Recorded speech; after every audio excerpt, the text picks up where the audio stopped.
woman, a child, and a dragon. At first glance, this might sound like the ingredients for a frightening fairy tale. In fact, the troubling scenes that you just witnessed are part of a true and powerful prophecy given to the Apostle John nearly 2,000 years ago. What does this prophecy found in Revelation 12 tell us? Does it point to some event that happened thousands of years ago? Or does it describe things that are going to take place in the near future? And who do the woman, the dragon, and the child represent? Join us now as we journey deep into a world that few have ever seen, but all are a part of. Revelation, the bride, the beast, and Babylon.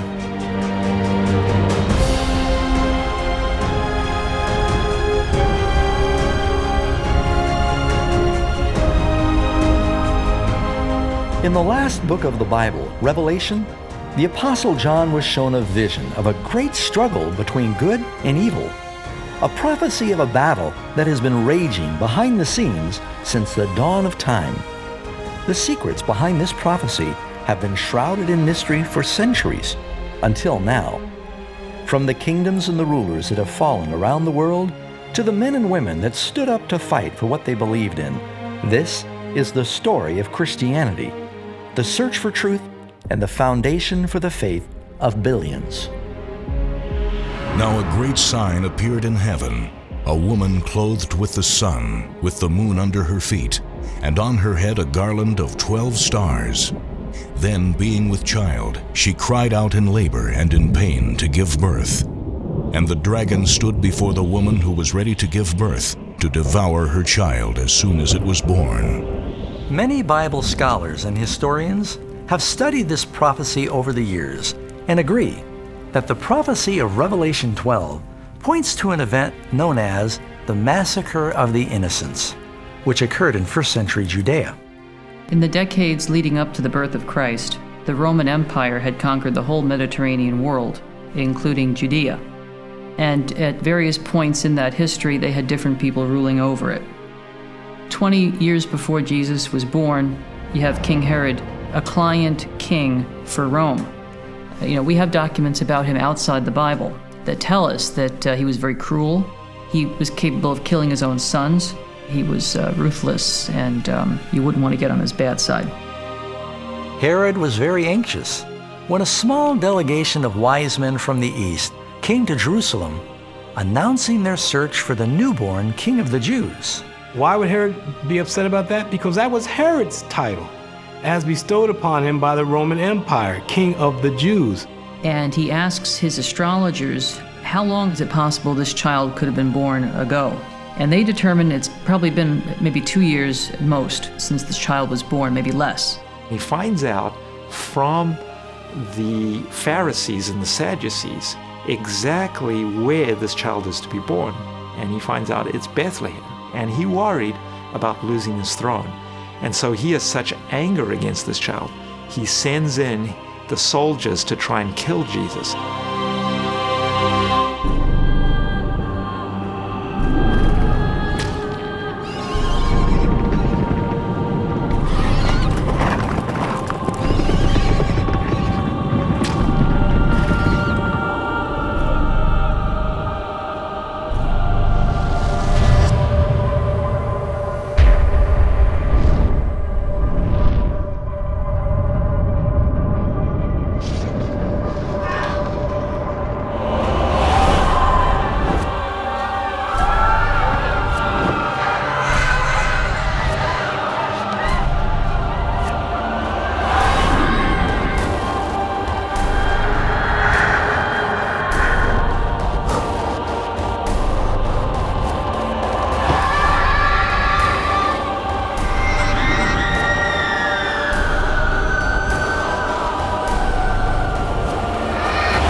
The Bible tells us this barbaric act was inspired by more than just the tyrannical jealousy of an old king. Many Bible scholars believe that it's part of a much bigger struggle that has spanned the ages and is still happening today. To uncover the secrets of this prophecy, we're going to first need to identify the main characters: the woman, the child, and the dragon.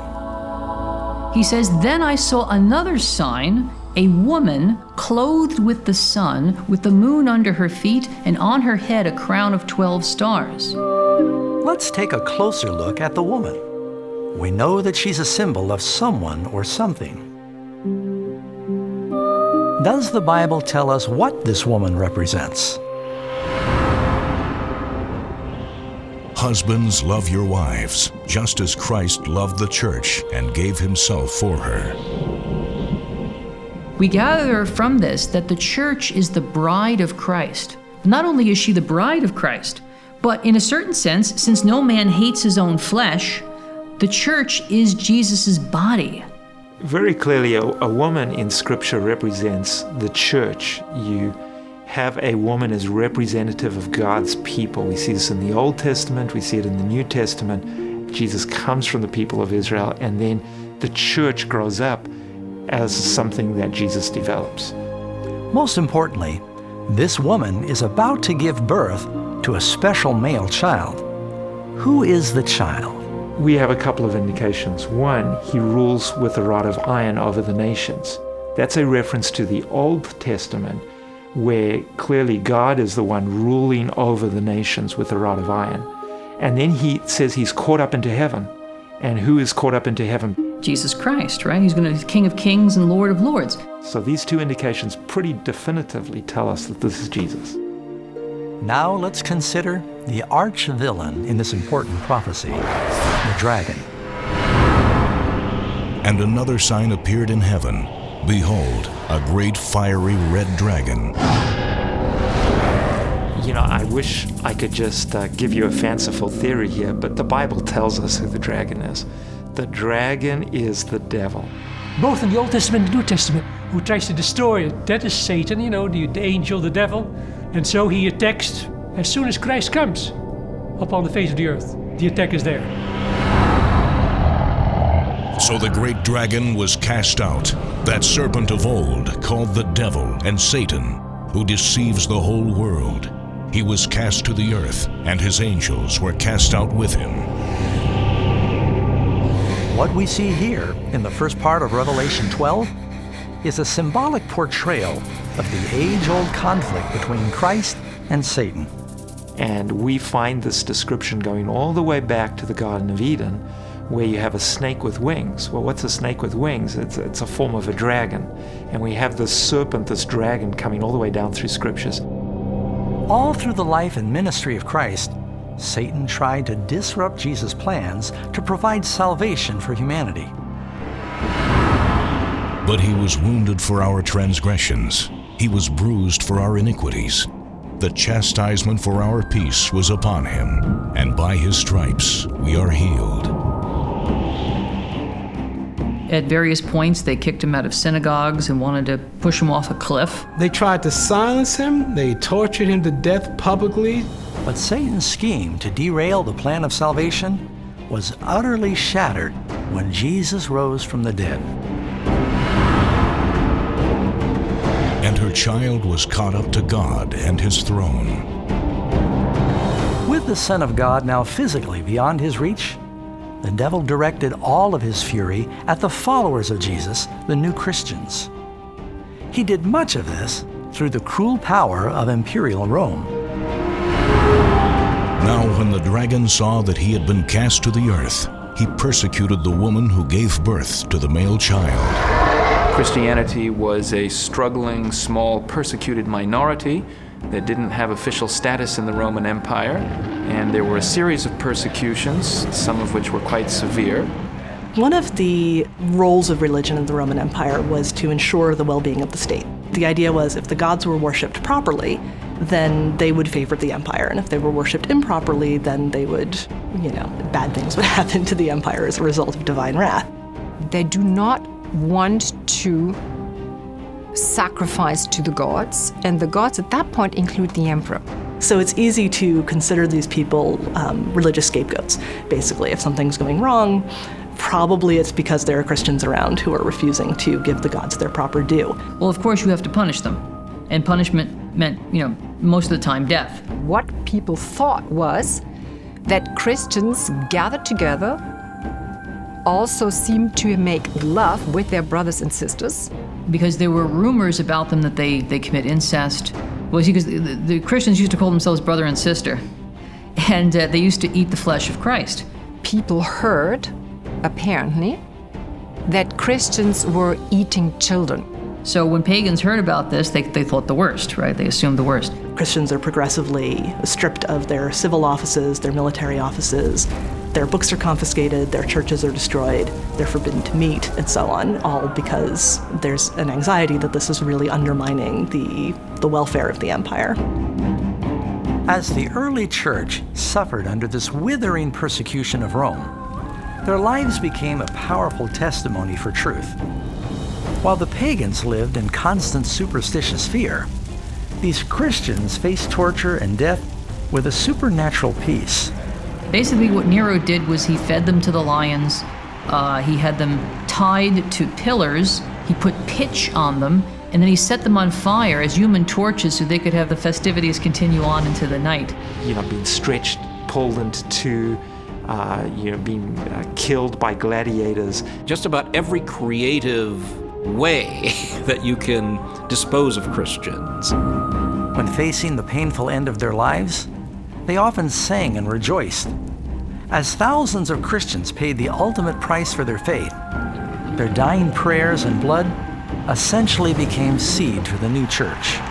People are so enthralled by how these Christians are dying that immediately, the reaction is, sign me up. And so the Christians spread like wildfire. The more you killed them, the more they stood for their faith. Now, it is true, and I think it has to be emphasized, that the early church spreads despite the very concerted attempts at repression of extremely autocratic and powerful emperors who set themselves very firmly against the Christians, and yet the early church survives. Tertullian argues, whenever something goes wrong, whenever there's a famine or whenever there's an illness, a pestilence that sweeps through, everybody says, the Christians to the lion. And then he says snidely, as if so many could be fed to so few. And his point is that you can't destroy us all. During this time of exponential growth, Christians all across the Roman Empire, quite literally, went underground. This labyrinth of tunnels and chambers beneath the Roman cities became known as the catacombs. Now, the catacombs are important to understand. First, many people imagine that there are caves naturally under Rome, and the Christians simply went into them. The catacombs, almost without exception, are not natural caves. They were excavated by the Christians. And so the Christians made a whole labyrinth underground. Sometimes services would be held there, in the very tombs of the martyrs. The second point is, the very act of burying your dead is hugely significant. Christians believe in a resurrection of the body.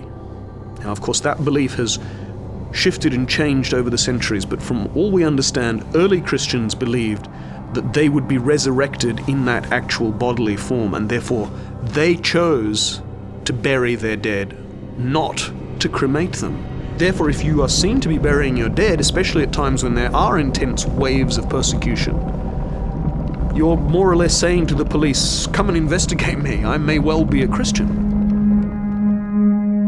In AD 306, a new Roman emperor came into power, and things began to rapidly change. Constantine the Great was a capable military leader and a shrewd politician. So Constantine had to fight a series of civil wars in order to achieve his political aim of becoming emperor. And that's his own personal and political aim. It's got nothing to do with Christianity. He goes down from Gaul, modern-day France, where his power base was, to confront his rival Maxentius in Italy. Constantine moves down from the north. And you think of Italy, there's this long stretch. And he wins one battle after another. As he was marching with his army, he had a dream one night where God came to him and told him, you will become a Christian and put this sign on your shield, and you will conquer. Shortly after that, he actually had a vision, which history tells us was seen by his army as well as by Constantine himself. He looked up to the sun, and he saw a cross of light above it, and the Greek words en tutu nikeia, by this conquer. The story that he had had this dream does appear at a relatively early stage. It's described by Eusebius. There are different sources, there are different versions, but it does seem that Constantine does say, I've had this divine encounter, and an angel has told me that in the sign of the cross I will conquer. Constantine commanded his troops to adorn their shields with the Christian symbol. His opponent then moves out of the city to face the oncoming Constantine with his army, which has now been trained quite a bit because they've already won several victories on the way down from the north, from Milan down. His opponent moves across the river at the Million Bridge, has Constantine and his army in front of him, the river and the city behind him. Not a great situation to be in. So if you do not beat the oncoming army, you have nowhere to retreat. So he loses. So for Constantine, who is certainly not yet a Christian, this is a powerful thing because he himself believes the Christian God has given me victory. The Christian God is more powerful than these other deities.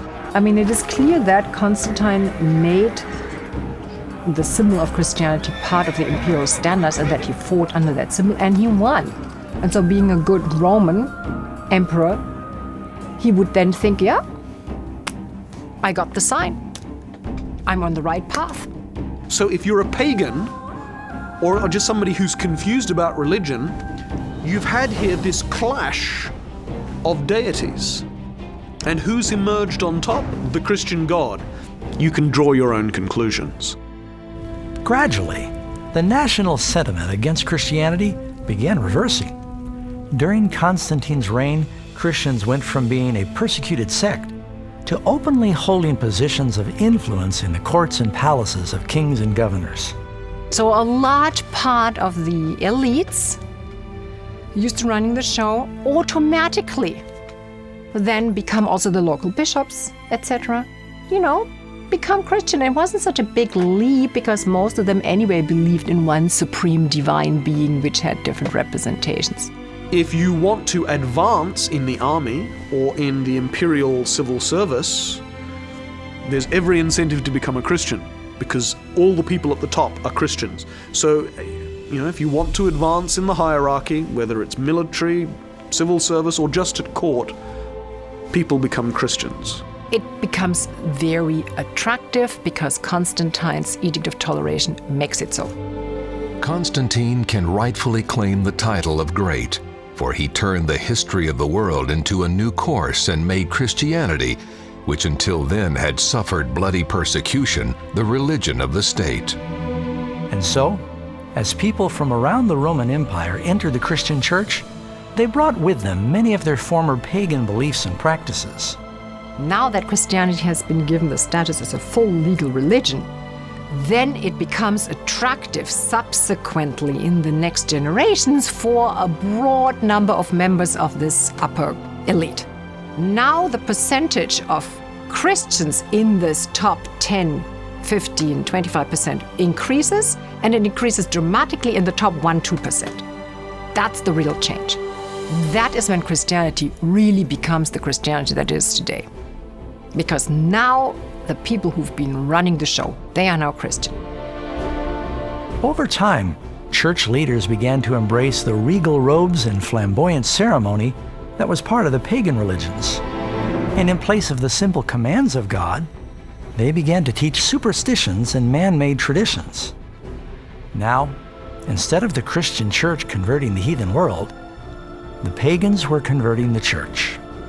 There's a train coming out of the first century represented by the documents we have in the New Testament that demonstrate kind of the shape of the church there, going into this long dark tunnel of the 2nd through 4th centuries, and then coming out in the 4th century of this long dark tunnel. And the train of the church that comes out is so different than the train of the church that goes in. You say, what happened? In AD 391, By the order of Emperor Theodosius I, Christianity became the official state religion of Rome. Worship at pagan temples was outlawed, and all other religious practices ceased.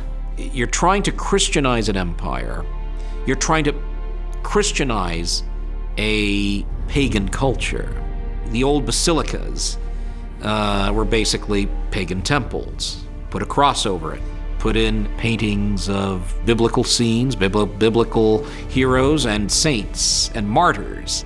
Christians are very purposeful and intentional about taking over pagan temples. And there's a notable church leader who actually writes this in a treatise that survives. He writes a rebuttal of pagan attacks on Christianity. And part of his evidence is he says, your very own places of worship are now Christian places of worship. We have taken them over, we have cleansed out the idolatry, we have sanctified them, and we have made them places where the one true God is worshipped. What clearer evidence could you wish that your whole system of belief is false? Where are your gods if they're allowing this to happen? So Christians actually deliberately at times and purposefully, as a strategy, take pagan not only places but rituals or ideas, and as they think, subvert them to advance the cause of, spreading Christianity. What we don't know is the extent to which they think this through and say, well, at what point is it legitimate to do this, and at what point do we perhaps begin to be taking on other ideas? The speed with which the early church tobogganed into apostasy will take your breath away. As millions of pagans hastily joined the church, they were naturally reluctant to dispose of their idol treasures. The Romans and the Greeks were so used to being surrounded by symbols of their deities. They began doing the same thing with Christianity. So many of these new converts just relabeled their idols with Christian names, like Paul, Mary, and Peter. A statue of Jupiter became a statue of Peter. And we know that because it has a sun disk right over its head that indicates that this is not Peter, but it's a pagan statue that's been renamed. Instead of Romulus and Remus, hey, why not the martyrs, the great martyrs Cosmas and Damian, right? The representations of Isis, which is originally an Egyptian goddess but has become very Greek already, becomes essentially the representation of Mary carrying her child. You have a mother and child tradition all the way down through history. You have it in Mithraism, you have it in Babylon, you have it all the way back in Persia. It appears that Mary acquired some of the characteristics that were associated with some of these other goddesses. She wears a dark blue coat and she stands on the half moon. She is the mother of all gods. Isis carrying her son Horus. That is the image that gets a new name, and now the name is Mary carrying the child Jesus. Or a depiction of the god Hermes is shown as Christ the Good Shepherd. Asclepius is the iconographic model for a lot of the depictions of Jesus, yes. A young, vibrant god with curly hair, down to about here, and a little beard. Soon the statues of the saints and even Jesus began adorning the churches. Even though God clearly forbids this practice in the Ten Commandments, people continued to revere and to pray to these relabeled idols. Thou shalt not make unto thee any graven image, or any likeness of anything that is in heaven above, or that is in the earth beneath, or that is in the water under the earth. Thou shalt not bow down thyself to them, nor serve them. Related to the last point is the veneration of Mary, the mother of Jesus. While it is true, Mary was a faithful woman and greatly honored to be his mother, the scriptures teach nowhere that she's to be deified or worshipped. Mary had always been important in ancient Christian history, but over the Middle Ages she becomes elevated almost to looking at it detachedly, almost to the rank of a semi-deity. The Virgin Mary was believed to be the one who would speak up for guilty human beings to her supremely virtuous and judgmental and rather censorious son. It's a very strange image, but that's how the religious art of the period shows it. The Bible does not venerate Mary as a special saint. It lifts her up as a pure, wonderful woman used by God to give birth to the Messiah. Yet, at the Council of Nicaea in 325, the Church elevated Mary to the stature of a goddess and co-mediator with Christ. Even as early as the late 4th century, churches were being dedicated to the Virgin Mary. But sadly, these were not the only errors that slipped in during this time. During the Apostolic Age, baptism was a sacred ceremony reserved only for those old enough to make a rational decision for Christ. It was a public testimony of accepting Christ and His forgiveness. Baptism literally represents being dead and buried to our old life and being resurrected or born again to a new life in Christ. It comes to be, in the course of the centuries, seen more as a rite of initiation into Christianity. And it begins happening at earlier stages of life, when you're sort of in late childhood or early adolescence, and deemed ready to make that commitment to your faith. The baptism ceremony was also performed in a lake or a river where a person could be fully submerged, signifying they were fully washed from their sins. The practice of baptism was gradually altered by the Church. Hundreds of years after Christ, sprinkling and pouring was introduced as a more convenient mode of baptism. This actually undermined the powerful symbolism of the service, and it contradicts the example of Jesus, who was baptized by immersion.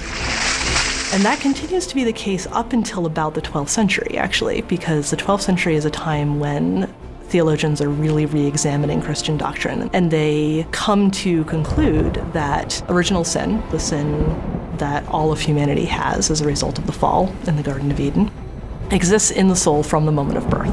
There was this unbiblical concept that a child could sin right away, and so therefore if he sinned, he was in danger of going to hell and burning forever in hell. So the only way to take care of him was to baptize him. And he had to be baptized into the church. If you weren't a member of the church, it was tickets for you. So theologians say, you know what, we need to start baptizing babies immediately, as soon as possible after they're born, so that in case they die, and of course this is a period when infant mortality is high and a lot of babies do die, they can get into heaven. Another Christian truth that was altered by pagan influence was the Lord's Supper. Jesus instituted the communion service, also known by some as the Eucharist, to be a beautiful yet simple ceremony where His followers would drink unfermented wine and eat unleavened bread. These symbols of Jesus' sinless body and blood are designed to help believers remember the sacrifice and the teachings of Christ. By far the most important rite for late medieval Christians was the